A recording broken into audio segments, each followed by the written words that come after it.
ভারতের পর এবার রাশিয়ার নজর বাংলাদেশে। অন্তর্বর্তীকালীন সরকারের উপর চাপ সৃষ্টি করতে উদ্যোগ নিচ্ছে মস্কো। সম্প্রতি ভারত, এবার রাশিয়া।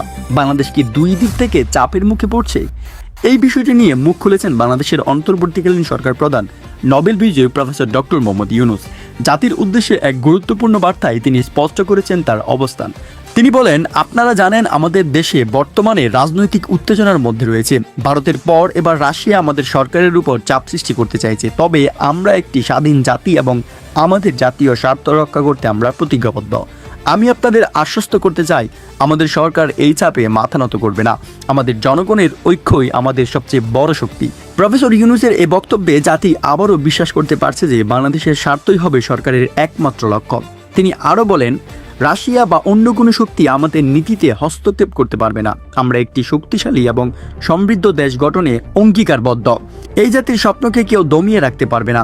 রাশিয়ার চাপ নিয়ে প্রফেসর ডক্টর মোহাম্মদ ইউনূসের এই শক্তিশালী বার্তা জাতির মধ্যে আস্থা সৃষ্টি করেছে। তিনি স্পষ্ট জানিয়ে দিয়েছেন, বাংলাদেশের স্বাধীনতা এবং মর্যাদা রক্ষা করতে প্রস্তুত, এবং এই পরিস্থিতি কোন দিক দিয়ে গড়াবে সেটি এখন দেখার বিষয়।